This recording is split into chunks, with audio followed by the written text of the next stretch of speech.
A diferença aqui é que a praga morre depois de se alimentar.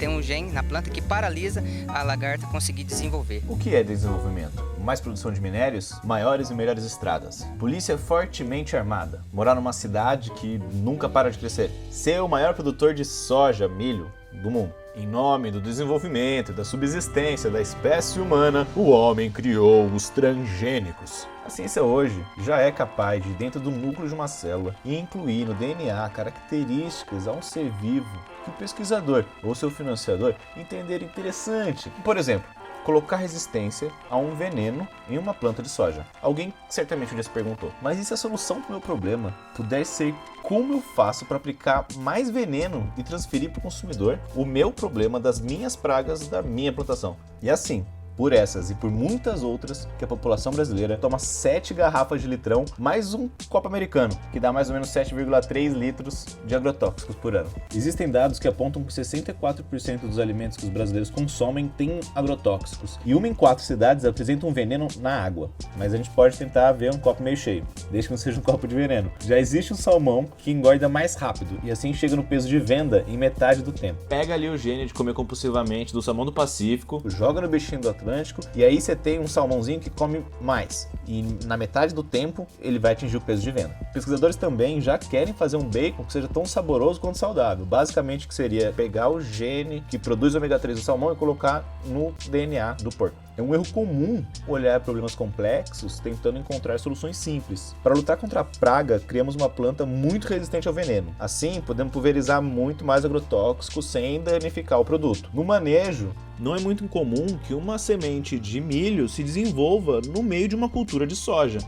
E nesse caso, as duas plantas tendo resistência ao mesmo veneno, você vai ter um grande problema. Para matar esse milho, vamos usar uma outra variedade de veneno. E aí a gente tem um rabo de galo de veneno. Os venenos pulverizados promovem a contaminação do solo, desmatamento, assoreamento de rios e destruição de diversos biomas. Que já vem acontecendo, por exemplo, como na maior planície inundada do mundo, que é o Pantanal. A agricultura brasileira ela não é pop porque ela sempre foi mono. E sendo mono, ela está na mão de poucos. Podemos sim incentivar a agricultura familiar como ferramenta de desenvolvimento do nosso país. Pequenos e médios produtores que desenvolvem mais de uma cultura ao mesmo tempo conseguem, juntos com práticas orgânicas, ter um controle eficiente de pragas com um custo de manejo inferior e resultados financeiros que não são inferiores às culturas com agrotóxico, já que o custo de produção nesses casos é diminuído. Partindo do princípio que não se faz necessário investimentos em pesticidas para aplicações que eram praticamente diárias. Em diversos países, a transgenia é limitada para algumas espécies e nesses casos eles não aconselham o consumo de alimentos transgênicos aos humanos. No Brasil, tentaram até tirar o Tzinho amarelo que fica no pacotinho.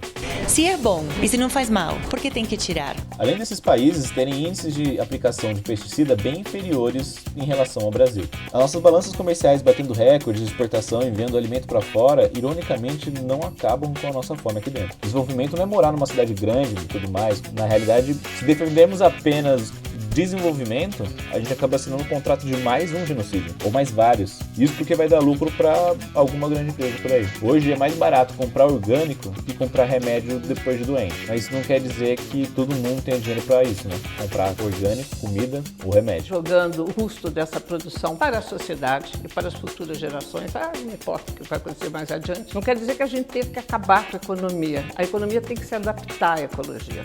As mais recentes revelações sobre as consequências do consumo de organismos geneticamente modificados parecem ter despertado a consciência da classe política europeia, com ratos alimentados com OGM durante 2 anos com tumores do tamanho de uma bola de ténis de mesa. O que seria desenvolvimento, segundo um economista prêmio Nobel, que é o Amartya Sen? É aumentar nossas possibilidades, dando escolas boas para as pessoas, dando oportunidade de fazer arte, esporte. Precisa de muito dinheiro? Não, isso precisa de noção de prioridade.